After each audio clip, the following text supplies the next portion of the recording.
संत ज्ञानेश्वरांची पालखी सासवडमध्ये मुक्कामी असणार आहे। तर माऊलींच्या पादुकांचं दर्शन घेण्यासाठी भाविकांची गर्दी झालेली आहे। माऊलींच्या पालखीनं अवघड असा दिवेघाटाचा टप्पा पार केल्यानंतर माऊलींच्या पालखीचा सासवडमध्ये मुक्काम आहे। यावेळी उपमुख्यमंत्री सुनेत्रा पवार यांनी सासवडमध्ये माऊलींच्या पालखीचं दर्शन घेतलं।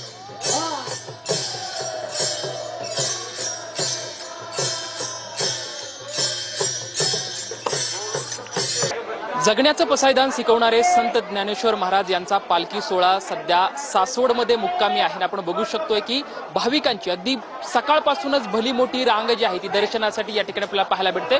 अगदी काही क्षणासाठी या पादुकांचं स्पर्श व्हावा, या पादुकांवरती डोकं माथा टेकता यावा, या अट्टहासासाठी अगदी सकाळपासूनच जवळपास 3 ते 4 तास पर्यंत अगदी 1.5 किलोमीटरची लाईन जी आहे ती सध्या लागलेली आपल्याला पाहायला मिळते। आपण बघू शकतोय की या पादुकाचं दर्शन घेण्यासाठी अगदी सकाळपासूनच मोठी भाविकांनी रांग केलेली चित्र जे आहे ती या ठिकाणी पाहायला मिळते।